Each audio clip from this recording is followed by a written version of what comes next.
Hi, this is Tyson from Dinosaur Dog Studio. Thanks for taking the time to watch this video today. Today we are going to talk about, should I record an EP or an LP?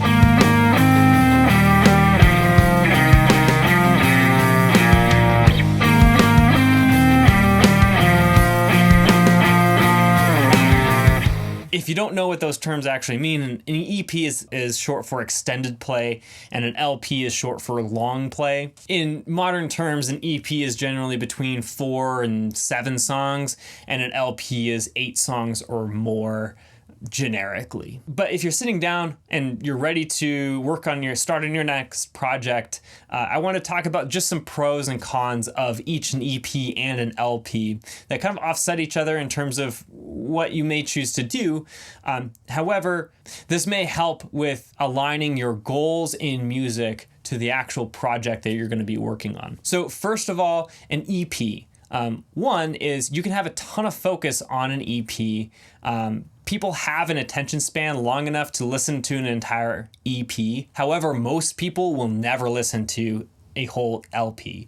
I produced a record that had 10 songs on it, and you could just look at the Spotify streams, and in exactly the order of the tracks on the album, the first 5 songs had significantly more plays than the last 5 songs on the album. I don't think that the last 5 songs were mediocre compared to the first 5 songs. It's just because they were the first ones. People start at the top of the album and then listen down. If you have a shorter album, 4 to 5, 6 songs, people will likely be able to make it all the way through in one sitting and actually consume the entire project. So you can have still some movement in there, a beginning and an end, and a track order that makes sense to give a small statement to your fans while still maintaining the completeness, essentially, that people are going to actually listen to the whole thing start to finish. The next point is time. It's much faster to actually produce an EP than an LP.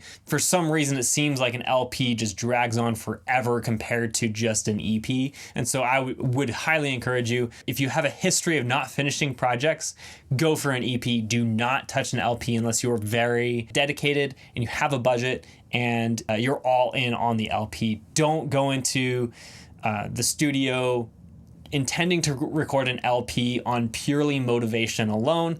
You do need a habit and a dedication that is separate from just an EP. You can produce 5 songs on motivation. The last big pro for an EP is that EPs are much more budget friendly. If you only have a limited budget, I highly recommend going the EP route rather than LPs. LPs can be extremely expensive.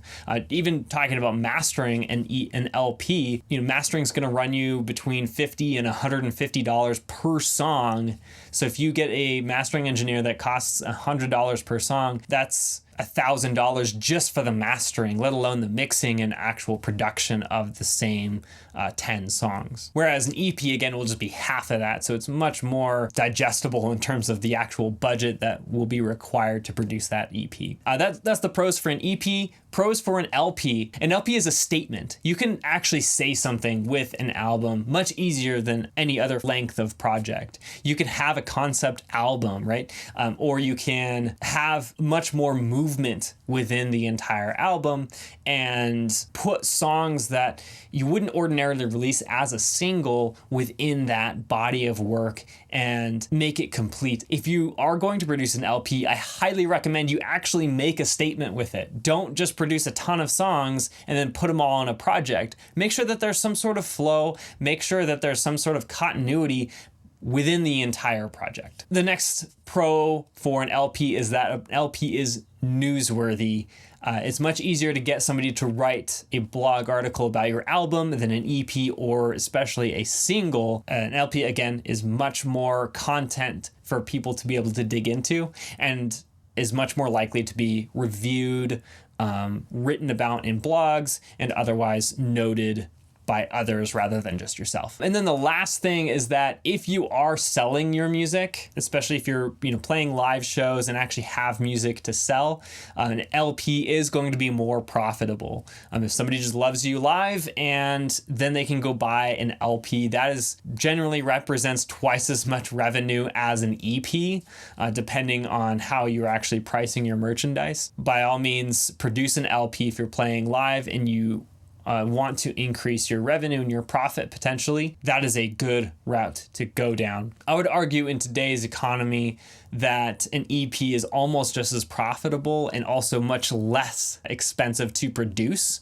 And so I think that is actually kind of going away somewhat, but it's still a consideration if you're going to be charging $10 for a 12-song LP rather than a $5 for a 6-song EP.